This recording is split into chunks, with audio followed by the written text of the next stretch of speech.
Welcome to Historical Chronicles, where the greatest stories of the ancient world are brought back to life, one empire at a time.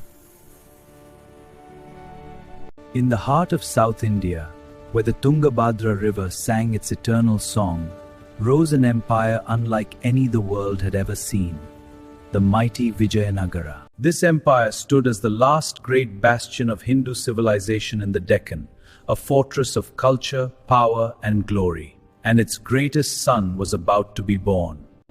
This is the story of Srikrishnadevaraya, warrior, poet, administrator, and the greatest emperor of the Vijayanagara dynasty.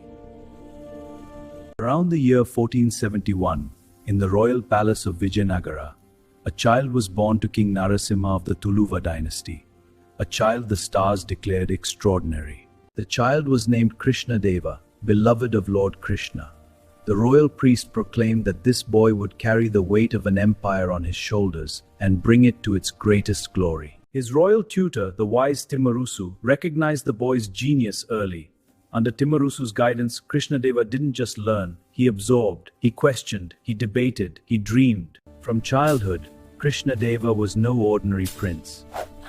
He trained relentlessly in warfare, archery, and elephant combat. His mind was equally sharp. But the path to the throne was not smooth. After his father's death, the empire plunged into political turmoil. His elder brothers fought for power, conspiracies spread through the palace like poison. Timarusu, the brilliant prime minister, saw through all plots. He secretly protected young Krishnadeva, shielding him from palace conspiracies, ensuring the rightful heir would one day rise. When his brother Veera Narasimha died in 1509, Timarusu moved swiftly. He rallied the nobles, the generals, and the priests, all declaring Krishnadeva the rightful king of Vijayanagara. On that historic day in 1509, Krishnadeva was crowned emperor, given the title Srikrishnadevaraya. He was 25 years old. The empire's greatest chapter had begun. His first acts as emperor revealed his character immediately. He abolished unfair taxes on poor farmers, reformed the judicial system, and personally rode through the city to listen to his people's grievances. Unlike rulers who hid behind palace walls, Krishnadeva walked among his people. He heard their struggles himself. To him, ruling was not a privilege, it was a sacred responsibility. His court was open to all, from the mightiest noble to the poorest farmer. Justice under Krishnadeva was not bought by gold. Every man, every woman, had an equal voice before the throne. But peace required strength. In the north, the Bahmani Sultanate's successor states, Bijapur, Golconda, and Bidar, Krishnadeva knew war was coming. In 1509, barely months after his coronation, Krishnadeva launched his first military campaign, striking north against the Bijapur Sultanate, which had long threatened the empire's borders. The Vijayanagara forces were a sight of terror. Disciplined, fearless, and led by an emperor who fought alongside his men. The Bijapur Sultan's forces broke. The empire expanded. A brilliant strategist, Krishnadeva forged alliances with the Portuguese, trading spices for superior war horses and cannons, modernizing his army while no other Indian king thought of such tactics. The greatest military campaign of his reign came in 1520, the Battle of Raichur. The fort of Raichur had been in enemy hands for decades. Krishnadeva vowed to reclaim it. His army was staggering in size. 703,000 infantry, 32,600 cavalry, and called it the greatest force he had ever seen. For days the battle raged.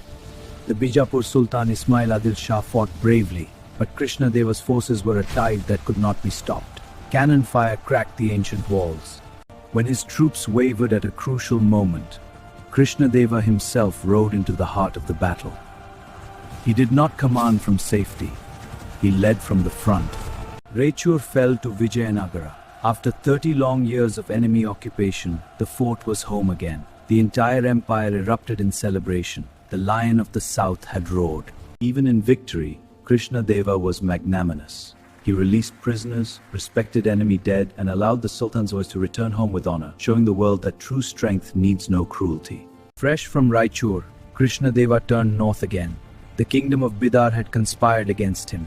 He marched his army across the Deccan Plateau, a force that made kingdoms tremble. Bidar's king surrendered before the battle even truly began. Such was Krishnadeva's reputation. His name alone was enough to make enemies lay down arms and submit. He then captured Gulbarga, another jewel in the old Bahmani crown. In 3 rapid campaigns, Krishnadeva had reshaped the Deccan completely. No southern ruler had achieved this in centuries. But the east called him too. The Gajapati king of Orissa had long controlled the coastal territories of Andhra, lands that Krishnadeva believed were rightfully part of his empire. The Orissa campaign was his longest, 6 years of hard fighting up the eastern coast. One by one, the great port cities fell, each returning to Vijayanagara. To seal a lasting peace, Krishnadeva married Jaganmohini, daughter of the Gajapati king, converting military conquest into diplomatic friendship. War ended. Alliance began. At its peak, the Vijayanagara Empire under Krishnadeva spanned nearly 5 lakh square kilometers, from the Krishna River in the north to the Kaveri in the south, from the Arabian Sea to the Bay of Bengal. Foreign traveler Domingo Paez visited Hampi and wrote, "This is the best provided city in the world, more prosperous than Rome, more organized than Lisbon." Krishnadeva's administration was extraordinary. He built massive irrigation tanks and canals across the empire, ensuring water reached even the driest villages. For Krishnadeva, a hungry farmer was the empire's greatest failure. He funded construction of hundreds of wells, roads, rest houses, and granaries across the empire. This was his formula for national prosperity. Under his rule, Vijayanagara became the trade capital of all Asia. Spices, diamonds, pearls, and textiles flowed outward. War horses, copper, and gold flowed in. The treasury overflowed. But war and trade were only half his soul. Krishnadeva was a man of deep devotion. He built temples of breathtaking beauty. The Hazara Rama temple, the Vittala temple, Krishnadeva's crowning architectural achievement, was builders created columns that produced musical notes when tapped, a miracle of ancient engineering. Poetry was his deepest love. Krishnadeva gathered around him the 8 greatest Telugu poets of the age, the legendary 8 elephants of the directions, who held up the literary world of Telugu literature. The greatest among them was Alasani Pedana. Krishnadeva honored by calling him Andhra Kavita Pitamaha, the grandfather of all Telugu verse. And Krishnadeva himself was no mere patron of poets. He wrote Amukta in Telugu, considered one of the 5 great epics of Telugu literature. When he read his Amukta before the Ashtadiggjas, they sat in stunned silence, then rose as one and bowed to their emperor poet. A king had written what scholars could not surpass. Behind the armor and the crown was a man of profound warmth.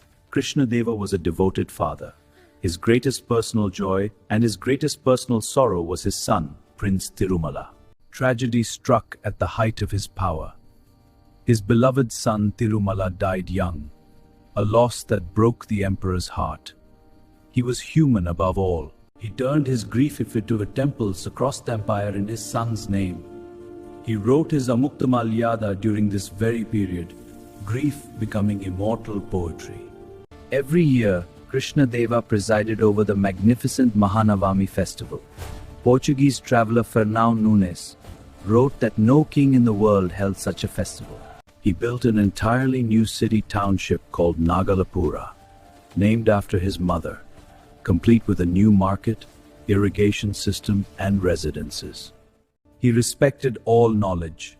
Scholars of Sanskrit, Persian, Kannada, Tamil, and Telugu all received royal patronage.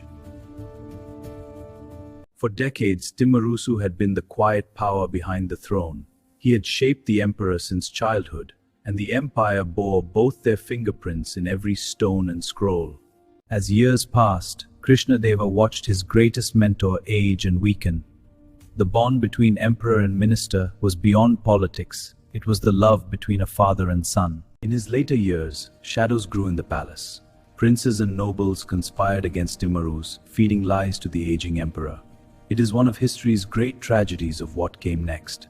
Misled by conspirators, Krishnadeva ordered the imprisonment of Timmarusu. It was the darkest decision of his reign, a wound that never healed. Krishnadeva is said to have spent his final years haunted by this injustice. Even great men have their hour of failure, and it is how they face it that defines them. In his final years, Krishnadeva returned fully to spirituality. He consecrated new temples, sponsored massive charities, and spent long hours in prayer. By 1529, the great Emperor Krishnadevaraya's health failed. The people of Vijayanagara prayed in thousands. In October 1529, Srikrishnadevaraya, warrior, poet, builder, administrator, and emperor, breathed his last. He was approximately 57 years old. The empire he left behind was the largest, wealthiest, and most cultured state in all of Asia. Nothing human lasts forever, but the legacy of the great endures. Today, the ruins of Hampi stand as a UNESCO World Heritage Site. Every carved stone is a word in Krishnadeva's unfinished poem. Srikrishnadevarayas Amukta Malyara is still read and studied today, nearly 500 years later. He wrote it not for applause, but because he believed beauty was as necessary as bread. He was 4 men in one, a warrior who never lost a battle, a poet whose words outlived his kingdom, a ruler whose justice became legend, and a devotee whose faith moved mountains of stone into temples. History gave us many rulers, but rulers who were also poets, philosophers, architects, and just men, they are counted on one hand. Sri Krishnadevaraya stands among the greatest of all time.